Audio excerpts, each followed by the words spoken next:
Hello, welcome back. I'm Sam and this is SC Classics.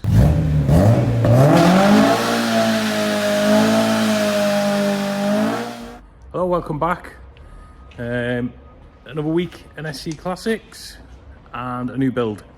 This one is a South African 16 Sport in a funny buttermilk, I think it's called sand colour.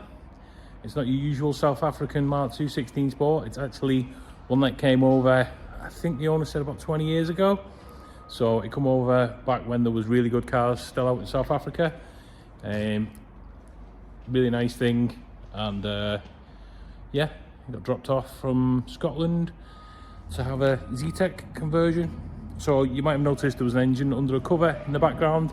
Some of the other videos, that's actually the engine that was delivered from Ian Howell of Area 6, well known in the Z-Tech world. It's a fast road, fresh built, black top Z-Tech. I believe it's ST170 pistons and rods, a little bit stronger than the normal black top.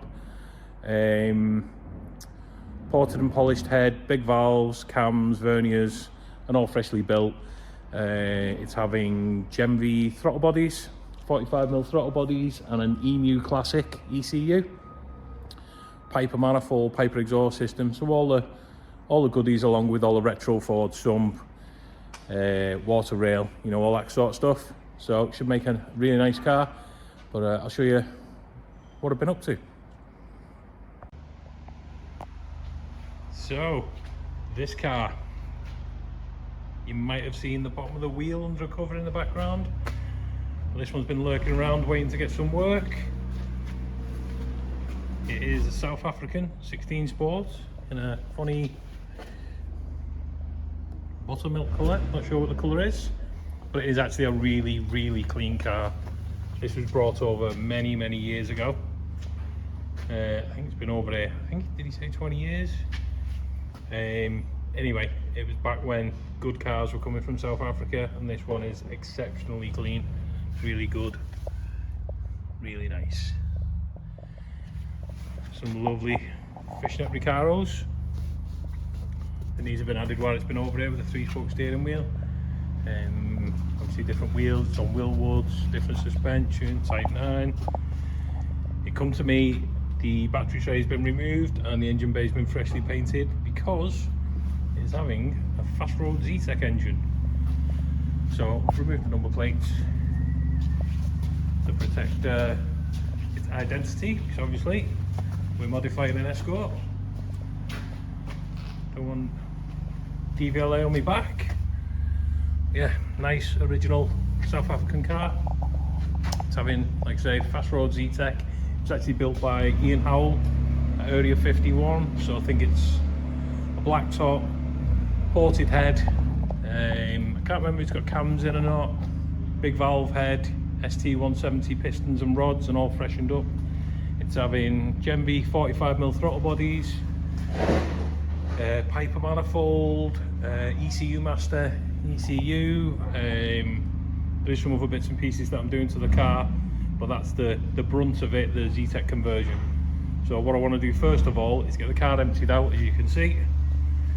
Put some of this into storage, you know, the interior parts, they'll go upstairs in the office out the way, along with the seats, keep them safe. The mechanical parts I'm going to keep down here because I'm going to need them for the conversion.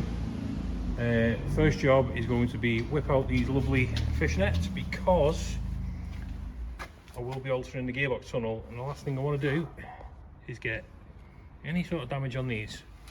So these are going to come out, the carpet's going to come out. I'll empty the interior out because there's more parts in the back of the car, and then we'll make a start. I want to get the engine and gearbox mocked up, get the throttle bodies, well, I'll put the throttle bodies on afterwards. I'll get the engine and gearbox mocked up. I want to get the cross member out of it, get the engine and gearbox on the cross member, lower the body shell onto it, and then we can start figuring out where things are going to go. I've got a good idea because I've done a few Z-Tech conversions, but because the gearbox tunnel has to be altered, I want to mock the engine and gearbox up and get the gearbox altered to suit the gearbox. Obviously, something he has asked for is a longer first gear to be fitted to the gearbox, so that's why I'm pushing on with getting a dummy build done so I can alter the tunnel, then the gearbox can come out, get sent away, get a long first put in it, and I can carry on with doing my job. Another thing is he wants to switch to a UK tank, so do away with this. Can't see it behind there, is the South African fuel tank. He wants to fit a UK type. So we're going to do away with all that and change the tank for a UK one. Moving forward a little, got the car all emptied out, got the front seats out, got the carpet out. Sadly, where he's left the glove box in the back, it has stuck in the seat. Hopefully over time that will come out, we shall see. The back seat can come out soon. I've took the gear stick out. The next job in here will be to remove the steering wheel, stalks, ignition cowls, pull the column out, because obviously it goes into the steering knuckle on the steering rack and it's going to stop the cross member from dropping down. So column out the way, the cross member will drop out the bottom. Something interesting I've just noticed, is something I've never noticed. I knew there was differences on a South African shell, obvious one. Bonnet pole is on the opposite side to a UK car. Heater bubble slightly different with this raised piece. There's lots of little differences. I didn't know the chassis legs were different. Most of you won't notice it, but this hole is not in a UK car. I'm assuming it's some sort of crash protection. And all these radiator panels, let me just turn the camera around. This bulbous area here, this isn't in a UK car, it's flat. Also, on a UK car you have a dimple here, like a raised piece. RS top plates on all the SA cars. But yeah, these holes in the chassis leg, never noticed before. The big one, which not a lot of people know about, is, can you spot it? So, you just see a seam there. That seam runs all the way down the tunnel, all the way up. So this car was manufactured with split floors. Now Australian cars don't have it, so you can just see it through there as well. You can't see because of the sound deadening. Yeah, sound deadening there too. This split runs all the way from the gear stick all the way down. I'm imagining, you can't see it again because of sound deadening. I'm saying that tunnel top is a separate piece, separate panel. So this is actually a split floor, it's a two-piece floor. I've never had an answer for why they did this. Was it for shipping, manufacturing? I'm not sure. But only the South African cars are the split floor. So basically this floor pan goes in and this one goes on top and overlaps it. Weird. There's many other differences. Obviously the fuel tank, which I've just shown you previously, the bits and pieces under the bonnet.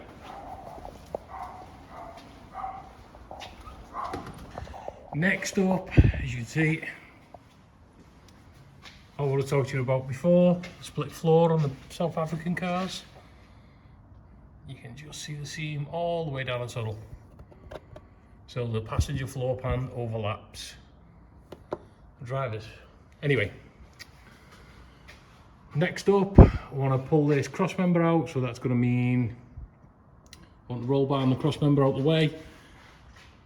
The roll bar is so we're not catching the engine going up. The cross member is because it needs to go on the engine, and then we lower the car down onto the cross member to get the engine and box in. So I'm going to have to get the wheels off, put a ball joint, trap rod end, undo the roll bar mounts, get the roll bar out the way because that doesn't need to go back on for the time being. Same on this side, trap rod end, bottom ball joint, and then it's just the cross member bolts and drop it down out the way.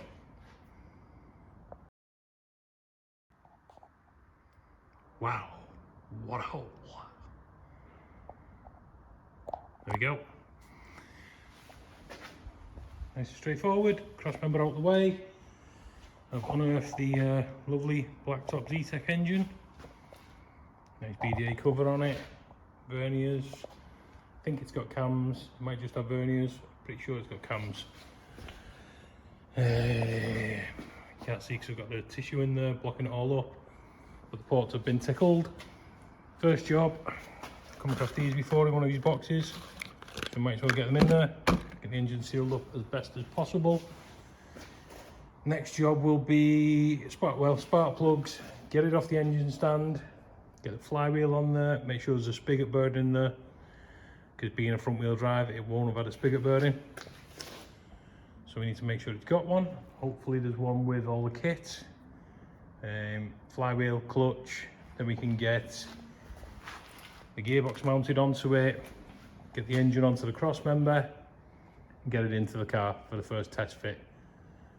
This is merely because we need to alter the gearbox. Pretty sure the gearbox hole is in the wrong place. It's certainly going to be too low because they lift the back of the gearbox up on the ZTEC conversion. So we'll need to do a bit of fab work on the back of the gearbox. What I did notice was when the gearbox was coming out, it was touching on this. So I'm tempted just to trim just a little bit more out of it.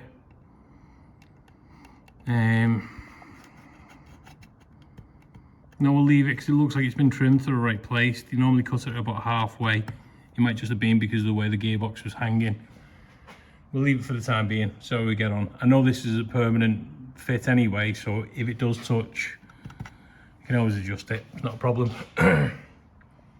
This is all obviously being done for the 5-speed conversion, which is quite common practice. Move the gear stick hole back, cut this trim for out. If you look under an original RS2000, that's exactly how it's done. So nothing out of the ordinary there. And then obviously these blocks to move the mount back. These are actually GS Escort's own blocks. So just merely to move the cross member back, the gearbox cross member back to mount the 5-speed Type 9. Right then, let's get some spark plugs in it. Let's take it off the engine stand. Thankfully, it's got a spigot bearing already in there. I had to remove the water rail so we could get a lifting eye on there, and I put this towel on because the BDA rocker cover sticks out at the top. So when you put the lifting eye on, it tends to want to rub against the nicely powder coated rocker cover. And same on this side, it's got a bolt through the chain, but again, towel on there so it's not damaging it. Got it suspended. We can now get the flywheel on there, which is knocking around somewhere. Clutch lined up and gearbox on. There we go. Excuse me, a little bit out of breath. Talking flywheel bolts, seriously unhealthy. Yeah, what I do is a little bit of flat bar, 2 holes in. Stud through there. Helps lock it up when you're working on your own, so you can torque it up. There was 83 pound-foot, so obviously the engine's going to want to crank over. Just makes it a little bit easier. That's it. That's the flywheel on, torque to spec. A little bit of Loctite on the bolts just to be on the safe side. And then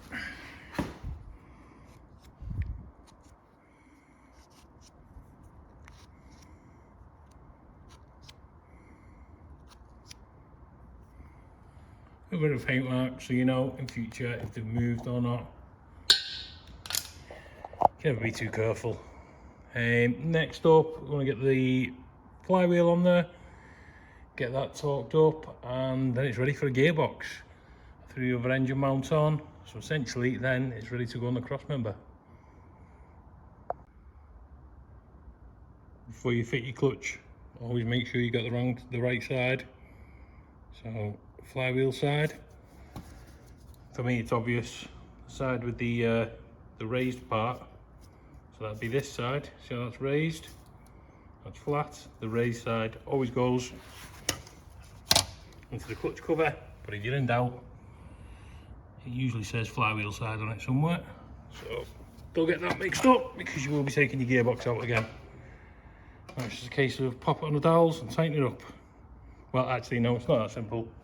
I'm quite lucky I've got the input shaft out of a Type E gearbox, which is hard to do one-handed. Again, this is why I film as little as I do. And it is actually the right splines for this clutch, so it makes it really easy to line the clutch up. And yes, you can buy clutch lining tools, but why not use the real thing? Can't get it wrong then. There you go, clutch fitted. Torque to, be careful, don't over tighten these, they're only 8.8 volts. And the torque setting's only 15 pound-foot, so not a massive amount. You'd be surprised how many people over tighten these. They rely a lot on the dowels as well, so. And if you've done your job correctly, the input shaft and gearbox should slide in and out nice and easy. It'll make fitting your gearbox a treat. So that is it. It's now ready for a gearbox and cross member.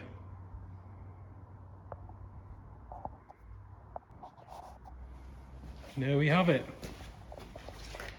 Engine and gearbox both mounted. Ignore the bolts. I will be swapping them out and putting proper washers and spring washers, etc. This is just for a mock-up. I want to get the, well, I don't want to do anything now. It's nearly 10:30 at night. I'm going to call it a night. But first thing tomorrow, I'll get the cross member on there. Then we'll get it under the car, get it in the bay. See this car with E-Tech for the first time. This gearbox, well, this full package will be coming back out again. This is just for a mock-up for the tunnel. As I probably mentioned before, I'm going to mock the throttle bodies up and exhaust manifold, and at least I'll know where the wiring loom's going to run, where I want to put a hole in the bulkhead for the loom for the ECU master to go through. It's just a dry build, a mock-up, dummy build, whatever you want to call it.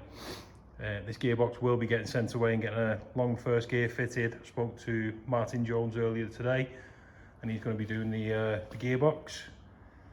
So I'm going to use it for the time being for the mock-up, and then as soon as I'm happy with the fabrication, where everything's going, it'll all get pulled apart, the gearbox will get sent away, and I can continue with the car while Martin's doing the gearbox, and hopefully by the time he comes back, we'll be ready to fit it all for good.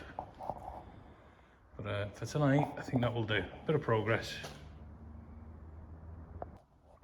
So I was just having a little tidy up before I went home. You know, moved some stuff around the bench because I emptied the boot out onto the bench with the intention of sorting through it, blah, blah, blah. Anyway, and then I come across this. Bear in mind, my last job was fitting the gearbox, clutch, flywheel. And I've just found a 3-piece organic clutch kit. Thankfully, the gearbox is coming back, well, it's all coming back out. The gearbox is getting sent away, so it's a 10-minute job to swap the clutch over when it comes back out. Never mind. Serves me right for not checking the boxes. Big day. Sport gets his E-Tech. So it's the day after. I come in, it's a bit chilly. Got the engine lifted up, got the cross member and rack mounted on it. Got it mounted on a dolly. Makes it a bit easier to shift around. I don't think the engine's particularly straight. I'll have to adjust it on the cross member. A bit of an angle, which is what we want. I'm not sure if it's the correct angle yet. We'll find out when we start getting it in. But I'm going to lower the car down onto it now. Hopefully mount the cross member to the car and start trying to get the gearbox sitting something like, so we can adjust the tunnel to suit. I think what it is going to need is the gear stick hole raising a little bit, because they tend to raise the back of the gearbox up for the Z-Techs to clear the bulkhead. So you normally find this area here, if I'm actually looking at it with the camera, it's clashing on the tunnel. So it may be a case of just raising this area up slightly, as little as possible, so we can still use the original carpet. Don't want to put a big massive riser in there and then not fit the carpet in, so I'll keep it discreet. Got the shell lowered down most of the way now. As you can see, we're getting very close to the chassis legs. Need to move over a touch. me just put some masking tape on these chassis legs because this is a freshly painted bay. I don't want to scratch the chassis legs with the cross member. There's a heavy old lump to be moving around. You see the gear stick just on show there. Still need to come back a touch. But what I'm going to do now is get the crane back on it and just lift it into, gently lift it into position instead of trying to lower the car down onto it. Makes more sense. So there's the engine cross member bolted in. You see, one bit of advice I'll give you is always be very careful with these. They're fine thread, and obviously they're 40 years old, so just always wind them in by hand first. Don't just send them in with an impact gun or whatever, because chances are you'll ruin the threads. Sorry about that, got interrupted. I don't like filming when people are here. So, gearbox, now need to mount it. As I said earlier, these are the gearbox blocks that GS Escort supplies, and these are to fit a Type 9 into a Mark 2, Mark 1, Mark 2, which moves the gearbox mount further back. Now, that is for cross-flow Pinto. Now, a Z-Tech, Dave College designed the engine mount, should I say, to drop the engine down lower to the cross member and push the gearbox up a bit. So this now doesn't line up, as you can see. I've marked up in there, you won't be able to see, but the threads are further back here and here. So this doesn't now line up. So what I've done is I've marked it. I'm going to lower the gearbox down a touch. I'm going to take these blocks off, re-drill and re-tap so it bolts up. As you can see, it's slightly off. It's not even touching yet, but you can see the gearbox is actually touching on the hole, because the hole is now too far back, which would have been moved back to suit a Type 9 with a, I think this had a crossflow in it, but now it has to be moved forward slightly and raised slightly to suit the higher gearbox. So first thing, I'm going to lower it down a touch, pull these bolts out, drill and tap this one, and then I'm not mixing them up, and then do this one, and then we'll have to jump in the car and start cutting the top of the tunnel out, and we'll be able to mount the gearbox. So we have the second gearbox block drill and tap. The first one is on, and if you look up there, yeah, lines up. Gearbox has moved over a touch, but it does line up. You can see, so that is the original hole, and then these are the new ones drilled to 6.8 and then tapped to AP 1.25. So that'll do the job. I'm going to get that refitted, and we still can't bolt it up because it's touching on the tunnel, but I'll show you my next move. Let's get this bolted into the body, and I'll show you what I plan to do next. So that worked. The gearbox is now mounted central in the tunnel. Re-drilled the blocks, it fits.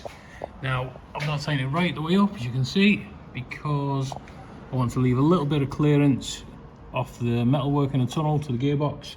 So obviously I'm going to be chopping that out in the car. I don't want to send the gearbox up as far as it'll go and risk touching the gearbox with the cutting disc.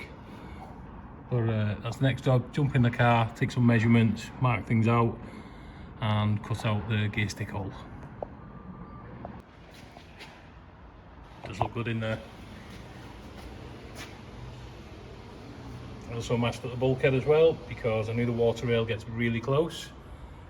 So a few areas mashed up. Don't want to wreck his new paintwork. You get an idea of just how close. It's very close. Don't get me wrong, the gearbox does need to come up a touch, not much. There's my little device I made up. That was just to hold the gearbox while there was no mount. So I can remove that now and cut the tunnel out. So as you can see, the gearbox hole is too far back now. There we go. So you can see the cut line here. This would have sat originally that way in the tunnel, because it's had a Type 9 conversion. They flipped that round, put the gear stick hole at the back, but now being a Z-Tech conversion, it needs to be moved forward an inch, and hopefully we might get away with it once the gearbox mounted. We'll see what we're like for height, but sometimes you need to lift it up a touch just to clear the gear stick. But we'll get the gearbox set at its correct height now, and then do some measurements. There's the engine and gearbox fully mounted and its correct height. See, we've got it's hard to see with the masking tape on there, but we've got a few mil on the water rail, which is quite common. We've got clearance down the back of the rocker cover. It's hard to see, but I can get inside the car.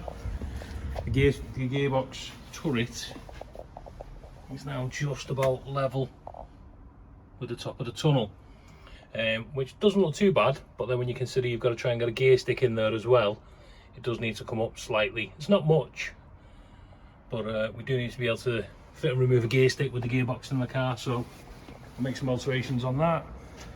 First of all, I want to trial fit the exhaust manifold, throttle bodies, the radiator, make sure everything fits. One of the main ones is the exhaust, because if the engine is at the wrong height, the exhaust will either point down at the floor or point up at the floor pan. So it's critical that the exhaust is in the right place. The engine's mounted at the right angle. Another thing is prop shaft angle. I need to check the level of the engine, see what we're at. I don't know what Retro Ford recommend. I know the usual is either 3 or 4 degrees. So it might be worth a phone call to Retro Ford to see what they recommend, because there is room for adjustment. We could potentially lift the gearbox up further if they recommend it, but we'll see. For the time being, I'm going to trial fit the exhaust manifold, trial fit the throttle bodies, you know, just as many bits and pieces as I can in the engine bay while they're all here and I've got the time to do so, and then I can finalise the gear stick once I know I'm happy with the gearbox height. So we're starting to mock the engine bay up. We've got a lovely Piper manifold in there and the water rail back in place. Sadly, the manifold can't stay in place because I've not come across an exhaust gasket. He sent a lot of parts over, but he hasn't sent a gasket. Usually with the Retro Ford manifolds, the manifold has to come off, the engine and gearbox get fitted, then the manifold goes in afterwards once you've took the engine mounts off and moved the engine over, etc. As you can see, this one would actually clear the chassis leg. So if I had the gasket, I could fit this for good, leave it on. It could stay on while I drop the engine out. Even the water rail and stuff could stay on. Brilliant. I'm just speaking to the owner now because I haven't found a gasket. What I have found is the flange off a Retro Ford. So Retro Ford manifold. So who knows? But yeah, lovely piece. Like I say, that would clear the chassis leg. I'd be able to take the engine out with that on, providing I had a gasket for it and I could fit it for good. Anyway, next job, I'm going to send it up, connect the exhaust system up to it, which is already fitted to the car or partially fitted. Hopefully it just pulls straight up, which would be lovely. Then it's onto the Gen V throttle bodies, trial fitting them, make sure everything fits. And next, radiator and hoses. Next job on the list is get the throttle bodies mocked up. As you can see, Gen V 45mm throttle bodies, inlet manifold, which I've just pushed the O-rings in, which just fitted a treat. And you know, things are just right, beautifully machined, they just work first time. Anyway, so we've got our inlet manifold with our bolts and lock washers. We've got our 2 45mm throttle bodies, 4 injectors, trumpets, fuel rail, throttle linkage, and a fitting kit for the throttle bodies. Now the only issue I've found is these 3 packets come with little, well, like M5 cap head bolts, and this one, for some reason, comes with hex head M5s, which won't work, so we'll have to sort that issue. But other than that, everything else looks, at first glance, really nice. I think what I'll do first is get this bolted up to the head. Doesn't need a gasket because it's got O-rings. It will have to have the dipstick bracket mounted this end, and also the coil pack bracket mounts underneath. So I'm going to get straight to it, and I just hope these bolts are long enough to go through the coil bracket as well, and likewise the dipstick tube, but we'll see. I'm going to get this manifold on first and then work on getting the throttle bodies built in on. That's the inlet manifold fitted. Thankfully the hardware generally supplied was long enough to mount the coil pack and the dipstick holder as well. So that's all done now, all bolted in place. That won't have to come back off, thankfully.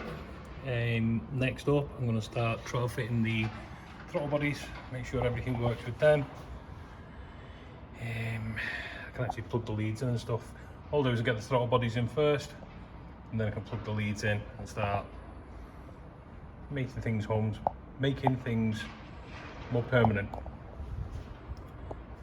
Looking good so far. It's come together quite quick. That's the joy of using good quality parts. It just all bolts together.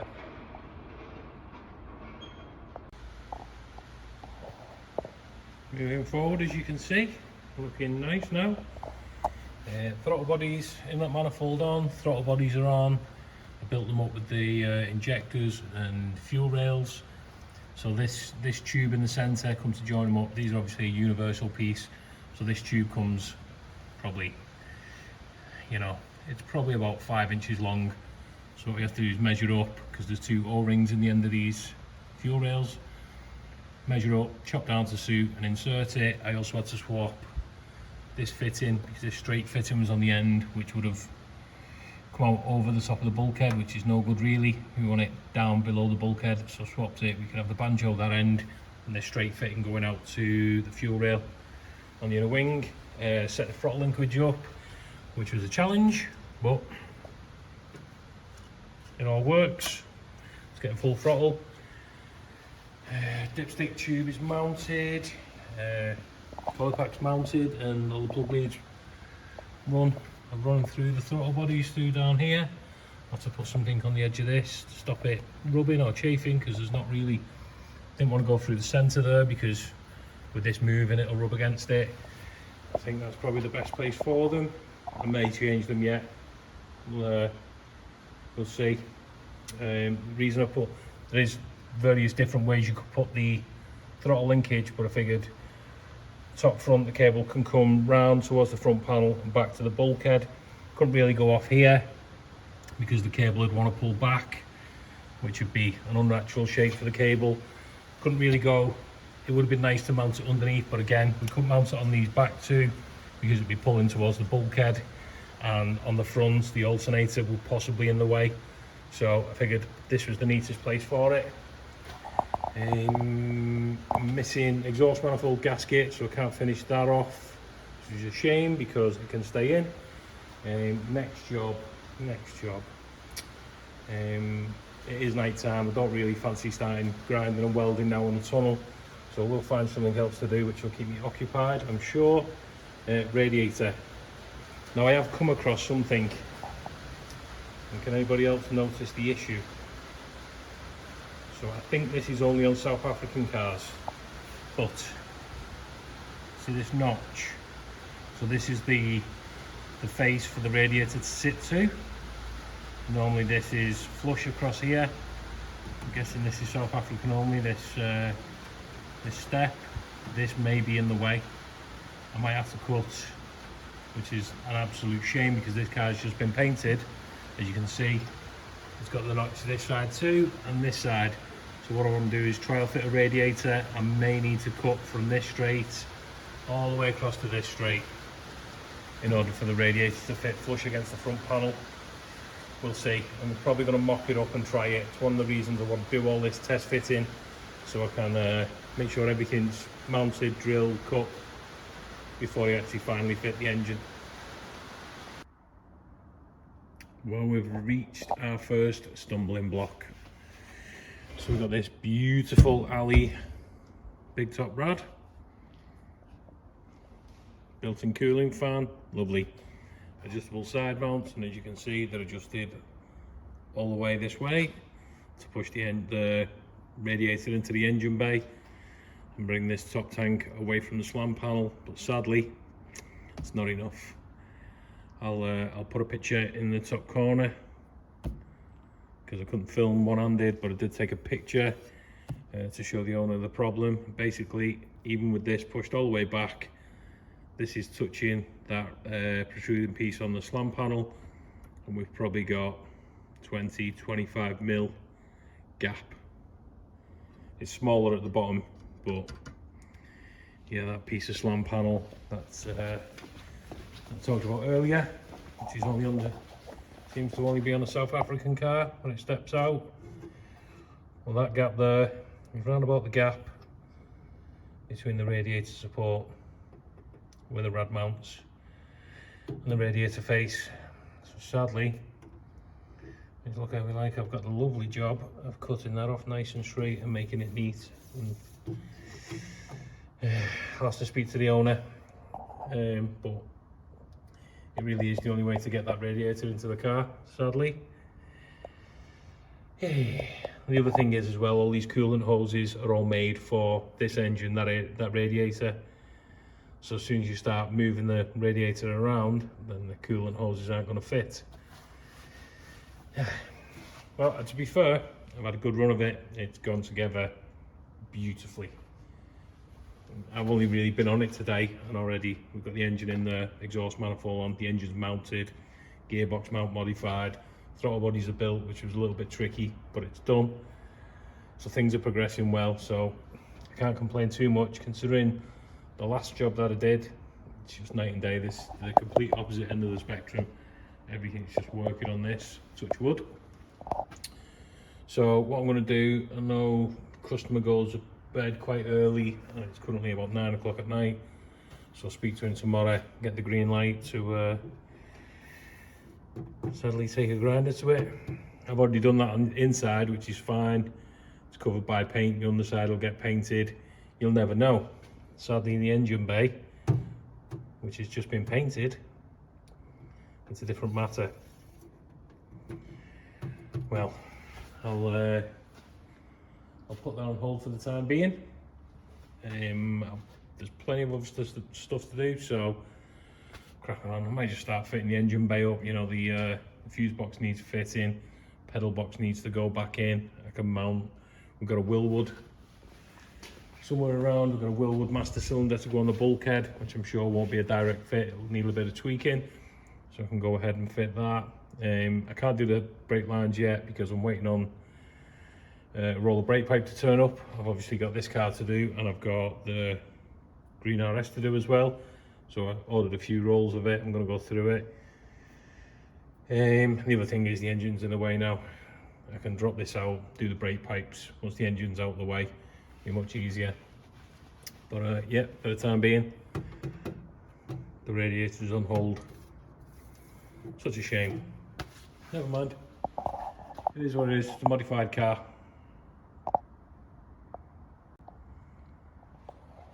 Jumped underneath the car to trial fit the exhaust. Now, the exhaust system was already on the car, which makes me believe this engine's been trial fitted before, because you couldn't just guess this exhaust, I wouldn't have thought, because this mount was already drilled and mounted.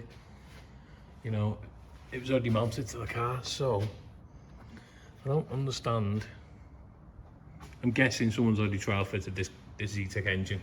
Anyway, as you can see, a bit of a, I can get your hand in there between the floor and the exhaust, and you look from the side, you can just about see the exhaust. So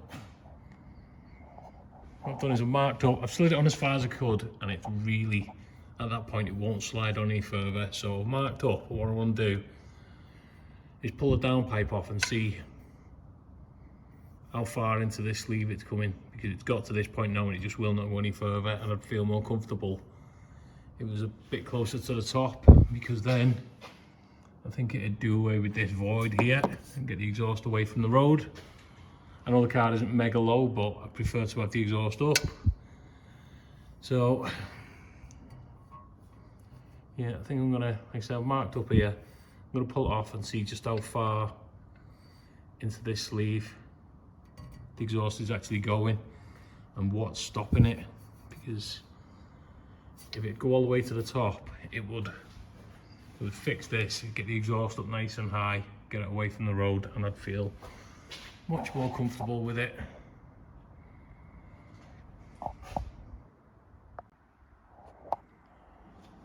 So I decided to have a little bit of a break from the engine itself and have a pop at the master cylinder. And being as the pedal box out of the car, it seems the easiest way to do it is on the bench, rather than trying to work underneath the dashboard, you know, around the pedal box area, which is tricky, and in the freshly painted engine bay. So what I did is customer supplied a Willwood tandem master cylinder, because it's going to be tight for space under the bonnet, so we're not really going to be able to fit a full servo tower in there, and he doesn't really want a bias pedal box in there for obvious reasons. So we've gone with this Willwood tandem master cylinder, and what I've done, as you can see, it's already bolted to the pedal box. The pedal box would bolt to the bulkhead in the car, and then you'd have the double skins of the bulkhead, which I've replicated with 2 washers, and bolted the master cylinder up. Now, fortunately, the master cylinder is the exact same spacing as the pedal box, so it bolts straight up. Brilliant.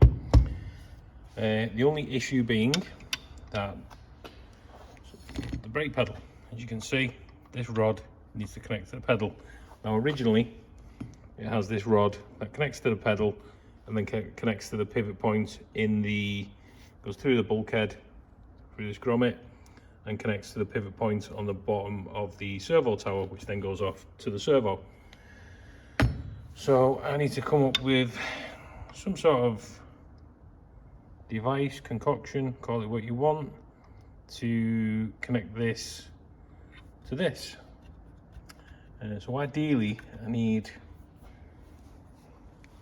sure, a Mark 1 Escort has a short bar from memory, because I remember fitting these on Mark 1 Escorts at GS.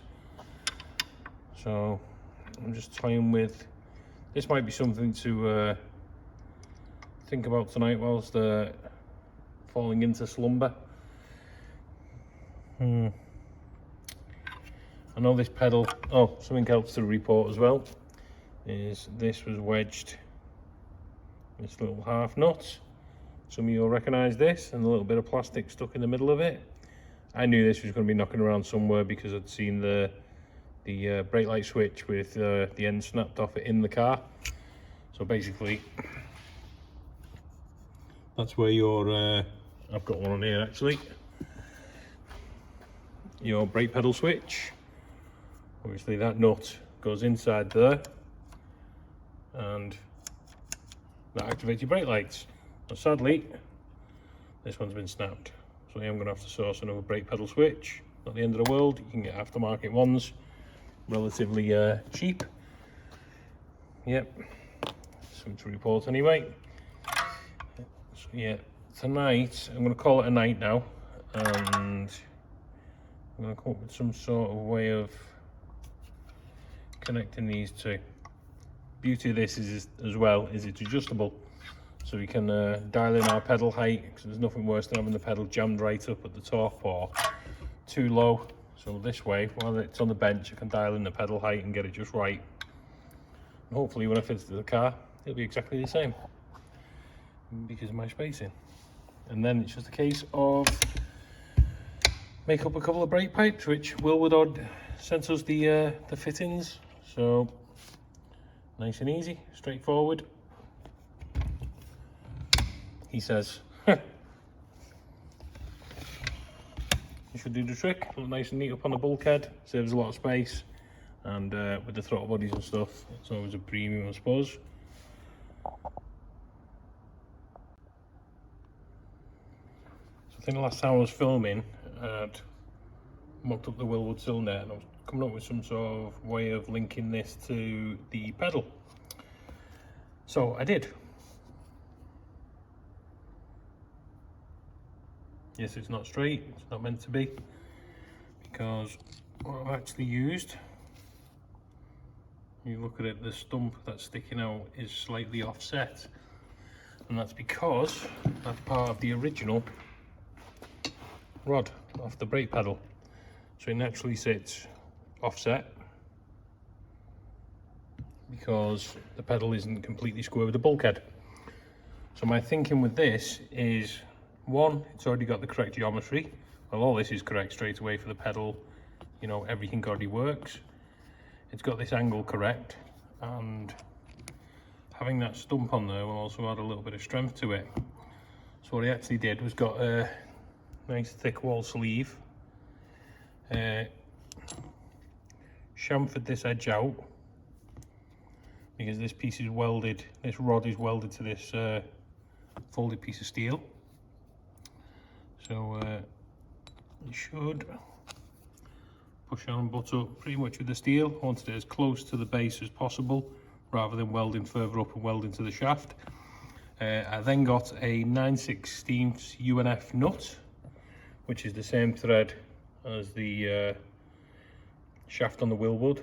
Being American, it's Imperial, and clamped it in there, welded it up. Not the prettiest of welding, but I'm not doing it to be pretty, I'm doing it to hold. Next thing, I'm going to clean up this base a little bit more, weld this in place and trial fit it, and all being well, that should be the cure. Yeah, some of that is, I'm going to have to get the grinder on that and clean it up. It's solid, it's not going anywhere, but it's not pretty, so I can't leave it. But yeah, clean this base up a bit more, weld it in place, lock nut on first, and then our adjuster. The reason I didn't leave the reason I left this stump so short is because that rod is going to wind inside here, so I didn't want to leave it too long and then not be able to adjust it. So that way it should hold. So yeah, next job, clean all this up. I've already started. I just need to clean up the base a bit more so we get a good weld on there and glue them both together. You can see how deep it is in there. We've got a good bit of adjustment before it's going to catch that steel rod. So yeah, I'm going to weld that up. Make sure it's closed up tight, weld it up, clean it up, paint it, job done. I think that'll do it. Quick once over with the grinder and flappy wheel. Also welded the base in place. Got any heat through that, it's not going anywhere, so I'm just going to run a thread cleaner through that and then trial fit it. I'm not going to paint it for the time being because the pedal box will be going in the car and the master cylinder will be bolting on from the bulkhead side. So I can leave this to the very last minute, trial fit it, make sure I'm happy with the pedal position. If I am, remove it, give it a lick of paint and fit it for good. One problem overcome. We still got a little bit of play in the top, like you would have a normal brake pedal, and then lovely.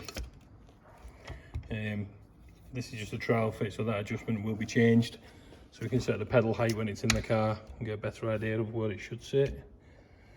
But yeah, generally that'll do. I can now take it apart, take the master cylinder off, fit the pedal box into the car, paint this sleeve I've just made and fit the master cylinder to the bulkhead.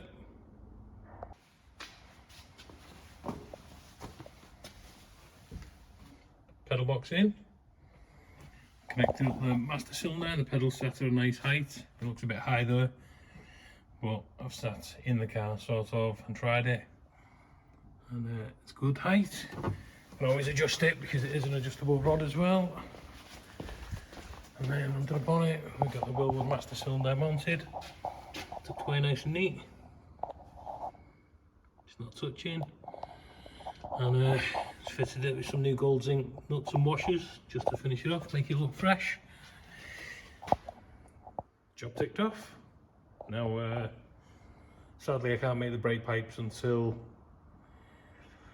engine comes out, because obviously the rear brake pipe, the front brake pipe will go down to a T union or a Y union, whatever you want to call it, and split off to this side, to the driver's, to the inner wing, and then round the back of the engine across the bulkhead to the passenger. So really I could make the one, so I believe the front port is this back one, so I could make this pipe down to the T-piece, and then from the T-piece to this hole, which will connect up with the flexi, and then I'd have to make the other one to the other side when the engine comes back out. I suppose I could make a start. No, I can't actually, because I'm waiting for Every to finally deliver me brake pipes. I ordered them nearly a week ago now, and it was meant to be there Tuesday. And as ever, we're sorry, Every is running behind. So yeah, I can't make brake pipes. I can start fitting up other bits and pieces, fuse box, cables, you know, speedo cable, clutch cable, throttle cable, just other bits and pieces. Horns in. I know it needs grill clips on it before the grill can be fitted properly. There's lots of bits and pieces to be getting on with. Yeah, I'm glad to tick that off. That was one of them jobs where it wasn't just a bolting jobby. Sorry guys, got carried away. Forgot to pick up the camera. Anyway, moving the gear stick hole. So it wanted to come forward probably half an inch, no, probably more than that actually. You've seen previous in the video, you've seen it was, I think it was back here. So the gear stick needed moving forward, so I had to cut a sliver off it, push it forward to its centre, tack it in place, and you'll notice I've raised it because yes, the gear stick is underneath now, but the gear stick base is about 5mm thick, and we also have to allow for the gearbox to move. Last thing I want is it to be touching the tunnel, so just raise it up slightly. I just made a piece for the back, tacked it in place, tacked the front in place. So I'm going to seam weld these now, because this car's got all kinds of like under seal underneath it, and it likes to go on fire. So the airline ready. I'll seam weld these up so I've still got access to blow any fires out. Seam weld the front, and then work on making two infill pieces for the side. A little sliver of metal there was chopping off.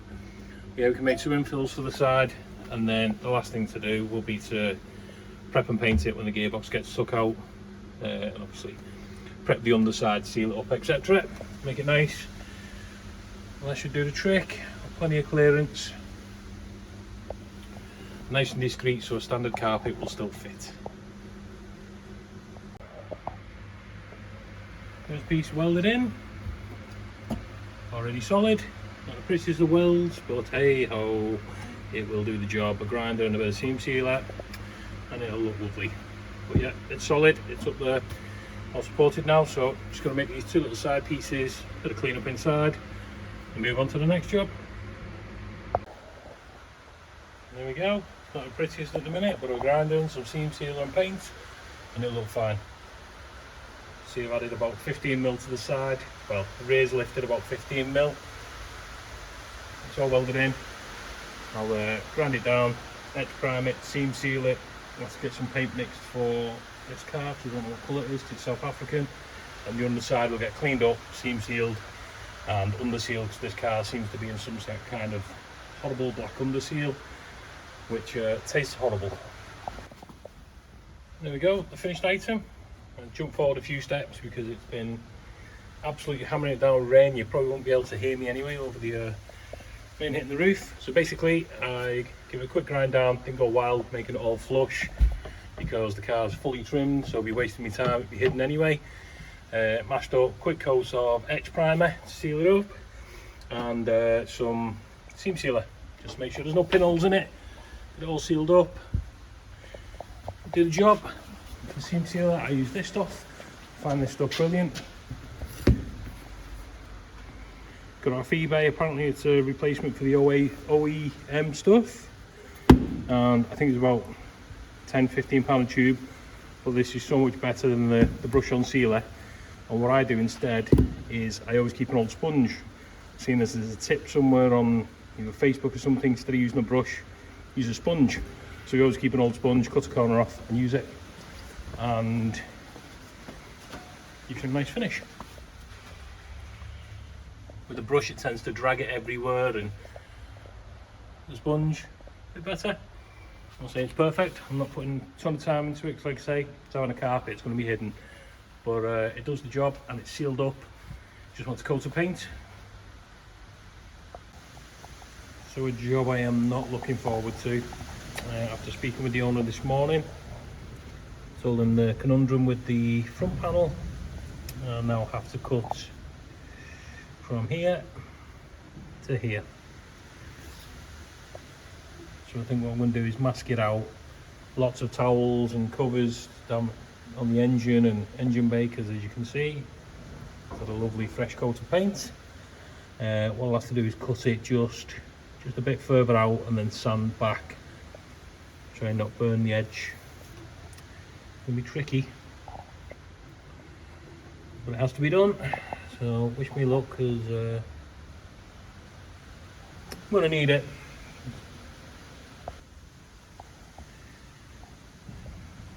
Try and protect the inner wings with some snap-on covers. I've actually done masked up underneath the steel, so this piece doesn't get damaged, and I've clamped a piece of angle line to it to use as a straight edge to run my grinder along, instead of trying to, you know, cut through with a slit and disc and keep it straight. So fingers crossed, this should do the job. Moment of truth. Did it work? So I run the slit and disc across there, and then sanded the edge so it's nice and smooth. Let's peel the masking tape back. See what it reveals. I'm sort of expecting it to pull some paint on this edge where it's got hot, which there's really nothing I can do about that, I'm afraid. I'm expecting, I've got to touch the edge of the paint up anyway. So let's see.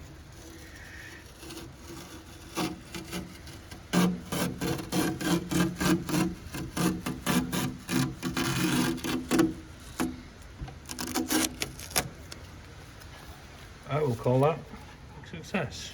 A little dip there, I'm not sure what's going on there, but by the time I've touched it up and got a radiator in there, you won't even see it. So now we are flush with the radiator supports. I'm going to remove all this lot, try and fit the rad again.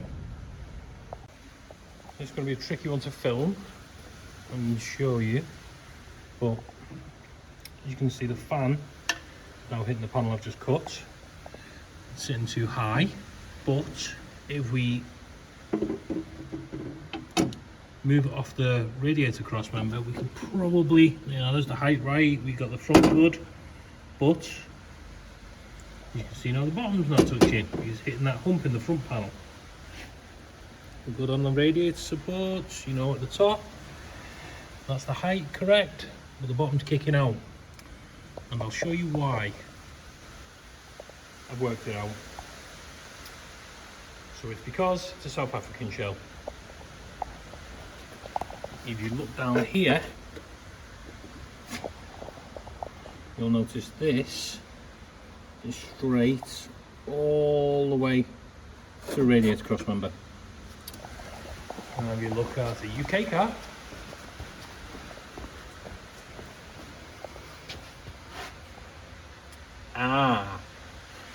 nice. Sorry about that. Yeah, so that is the issue. The radiator supports are different on a South African car, hence why the radiator doesn't fit at the bottom. So, what am I going to do? Well, I'm not going to do it now because it's home time, but I think that'll be a job I ponder this evening. So the radiator is actually in its correct position, as I expected. So it's just on the lip there, height's correct. Problem is the radiator supports are different, so I may need to remake these channels for the side with a bit more adjustment on them, because as you can see, this one's maxed out on the slide and there's only probably 10mm of material left there, so I wouldn't be able to adjust it anymore and get it to sit comfortably. So I'm probably going to have to remake these side panels of something a bit longer. Right, no biggie, at least I know what's going on. Back to with the South African Sport. So I still need to finish up I need to make some radiator brackets. Need to get some material for that, fold it, drill it. That's that job sorted. What I want to do now is start fitting up the engine bay. I need to stop saying I watch my video over and I say it more than I should. But what I want to do is, I've got things like the fuel pressure regulator, washer bottle. I've got this Torx catch can, which I was just plotting out the best place for that. And basically we've got an outlet on there. We've got 2 inlets on the catch can, an outlet on the cylinder head, well, the rocker cover, and one down there on the bottom of the block. So my initial thought was to put it on the passenger side. This nice big area here, because the ports come out the back. We can feed the hose around the back of the cylinder head and round, but it'll look a bit messy. My next process, I've just said it again, really need to stop that. The driver's side, which would be better because any vapour that does come out the cap will be sucked into the air filter, hence less vapour going into the cab essentially. That's my thought process, but obviously it's on the wrong side. But then I realised it's Torx and you can swap them both side to side. So what I'm going to do is switch everything round so it'll run on the driver's side instead. This one, the feed from the rocker cover can go straight to it, nice and neat, and this one low down can go behind the engine block, hidden, and then come up to this. Because the other thing is also, you don't want the breather hose dropping down and then coming back up again, because any oil will then pool in the low spot in the pipe. So basically you want a nice flow and you want the catch can as high as possible. So that is the highest place possible without going up on the bulkhead, and nice flow where the pipes aren't dropping down and then raising back up again, and so it won't pool in the lines. So what I'm going to do now is switch all the fittings from side to side, mask out this inner wing, plot out where I want it. Plus I've got a drain on the bottom, so I need to be able to access that. I need it to be level. So I'm going to, first of all, switch all these fittings and then mask out the inner wing and mark up where it's going to mount. Quite happy with that. Still see the side glass. You can still get to the drain underneath it to drain it if need be. These run nice. One of them will run off to the rocker cover, the other one to the side of the block, which will be well hidden out of the way. It's level, so it'll drain easily. That'll do. The next thing for that side will be the fuel reg. So I need to find a nice place to mount the fuel reg where it's accessible for adjustment when we're mapping and stuff like that. And also we've got a washer bottle to mount. Now, thankfully, because the battery's been removed, that'll be going in the boot. It's left this big area here to mount something up. With the catch can over the other side, we've got a nice flat spot to mount it. So usually it mounts here, which as you can see will get very toasty. You could put a Mark II RS mount and put it this side, but again, no good for clearance. So I think the best place for it is up front here, in this nice big flat area, straight to the inner wing. We'll just have to extend the wire in a touch and put some new pipes in, which are slightly longer. That'll do the job.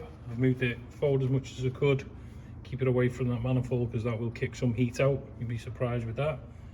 Don't want it to start going yellow and distaining, but anyway, that'll do. Next up, we've got the Webcon billet fuel regulator.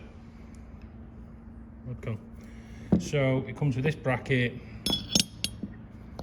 bolts up like this, but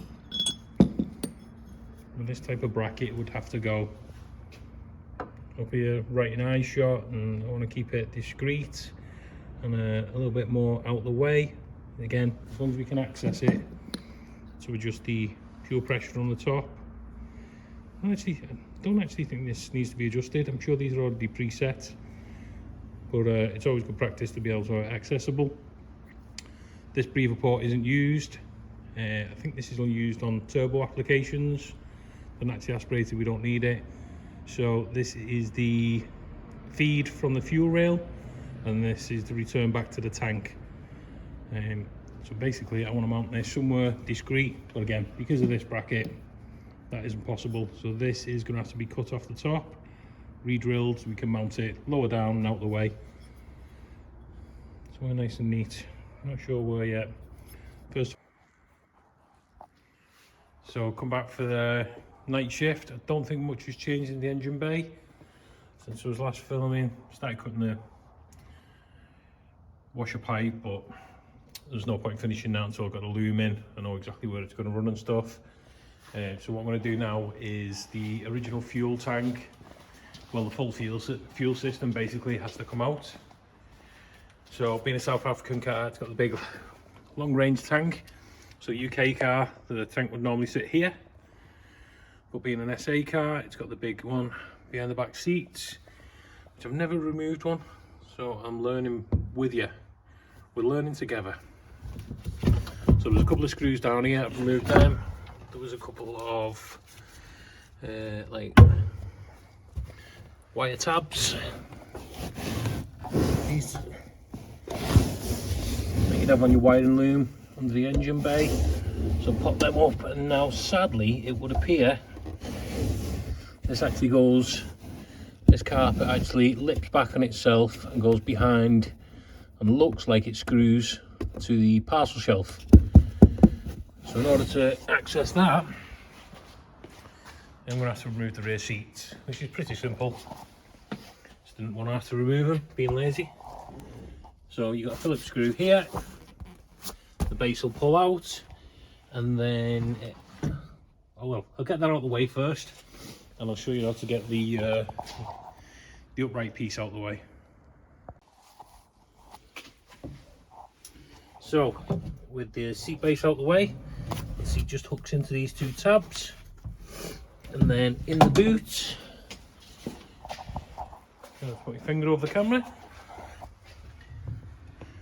you'll see one stud sticking through there, through the parcel shelf. You can see a 10 or a 11/16, and another one on that side. So undo them two nuts, bend the two tabs back inside the car, and the rear seat will lift out. So I'm going to do that now, get out of the way and access the fixings that are holding this in place, this cover, so we can get the tank out. There we go. Back seat out of the way. I just pin these over just a touch, just to get these past, and that'll do the job. So next up, we've got these little wire tabs. 3 of them. Got this carpet just pushed over, and then some screws, and then all being well, get out of the way. That should come out.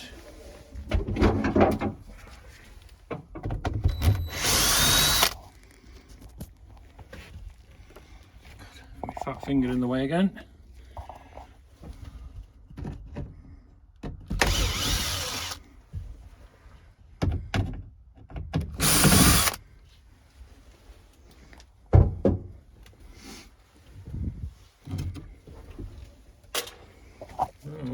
My plan worked.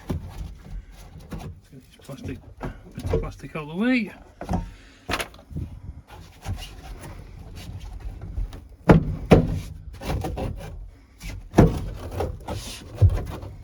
That should be it. Go in the boot and see if it'll come out. And there we have it. The big tank. Now, I'm not sure if these were fitted, whether they're, I'm sure I heard there was a Capri tank. I'm not sure whether that was just a myth, someone's making that up or what, I'm not sure. But either way, it's going. So next up, I know it's drained, I've drained a few lines, there's nothing in it. So it's going to be filler neck out the way, this tank breather, there's another breather that goes up and around, that's got to go. Get these fuel lines out the sender unit, get the sender unit unplugged, and then it's just the mounts on the floor. Get it out the way. So it turns out there's actually a bit more fuel in this car than I realised. I drained it on the fuel lines, but the filler neck being lower, it dribbled out there as soon as I started undoing it. So we'll have to remove the tank with the filler neck in place. So a little bit further along, we've got the breather off the top of the tank. We've got the feed and return removed. We've got the sender unit wiring off. We've got the big breather from the filler neck off. The two little breathers from here. The only thing left to do is there's 3 screws holding the filler neck to the panel, and then some M6 bolts going through the floor. And all being well, the fuel tank should come out with the filler neck in place, and I can drain it while it's out the car. My plan is, and I have to run it by the customer first, is try and reuse this filler neck so we can retain the original fuel cap, because this car is actually having a bolt-in alloy tank for in the boot.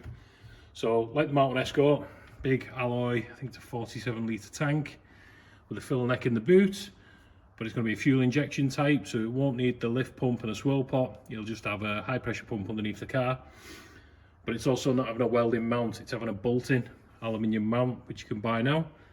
So that's going to simplify things. Should bolt in, but that will mean that the filler cap is redundant. So my idea is we're cut this off, screw this back in, then the original filler cap can go in its place, and from the outside you won't know anything different. There we go, fuel tank, filler neck. The only thing left to do is pull the fuel lines through the floor, they're disconnected underneath. I had to drain the tank in situ, so basically I just plumbed the fuel lines back in, gone underneath with some jerry cans and siphoned the fuel out.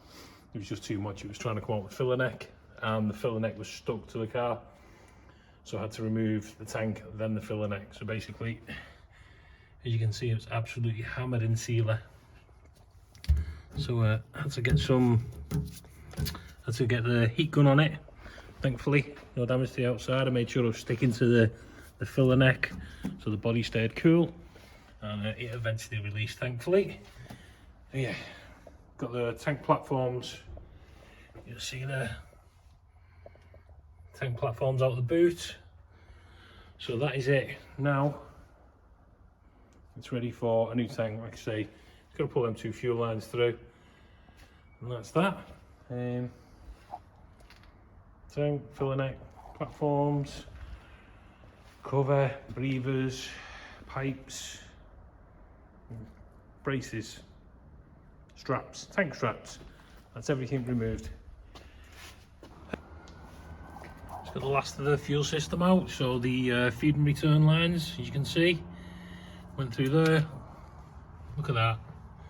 That was the last time you seen a MK2 Escort with a spur wheel well. That good. Fuel tank well like that good. Obviously a UK car, that'd be your return, and your feed would be here. But being South African, they're both in the corner here. Again, spur wheel well. Look at that. I don't know why both grommets are out. This grommet. So, let's pop that back in. That's for your shackle. It was out on this side too, but it's hidden by this something else you only see on South African cars, I believe, is this rubber pad with a jack and wheel brace in it. So yeah, now I need to speak to a company local to me who builds the fuel tanks, and get an alley tank on its way. I've yet to decide whether I'm going to go barbed fittings or AN. I'll probably leave that up to the customer. I'll have a chat with him over the weekend and see what he wants to do. I need to speak to him about mounting the ECU as well, where he prefer it. There's a few, when I say a few, there's a couple of places where we could mount it, but I'd sooner speak with him first, give him the options and see what he prefer. Again, with the fuel tank, whether he prefers AN lines or barbed push-on fittings, and what he prefers underneath, whether we're going with the braided AN type fuel lines like we did on the Blue Mark 1, or whether he'd prefer to go with some sort of hard line with little rubber joiners. Again, I'll speak to him over the weekend and I'll put these questions by him. After all, it's his choice, it's his car. I'm just here to fit what he wants. So yeah, not a massive amount of progress, but we're moving in the right direction. So going back to the fuel lines, I think I probably prefer barbed fittings, simply because we got 8mm barbed all over the engine bay.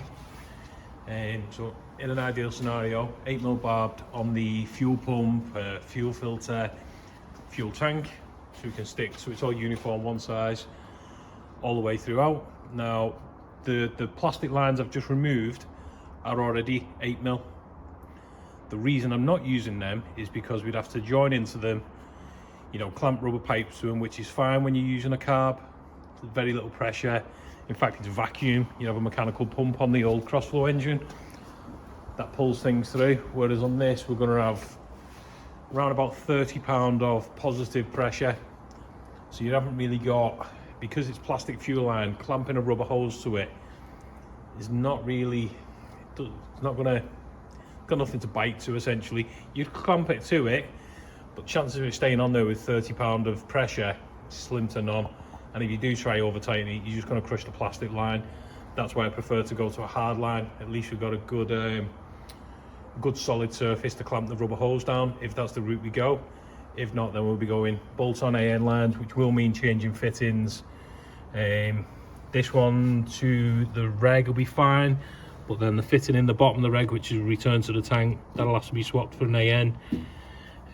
This would have to go to a AN90, which is going to be tight for space. So I prefer to stick with barbed fittings if possible. It's going to be a bit harder because I'll have to make hard lines, but it's not impossible. But like I say, we'll speak with the owner of the weekend and see what she prefers. So that's it. I'm going to wrap this video up there. I don't want to make the video too long. Pretty good progress. But if you want to see more on this or any of the other cars, please like, share, subscribe, and don't forget to hit that hype button because I need all the help I can get. Thanks for watching, guys. I'll see you in the next one.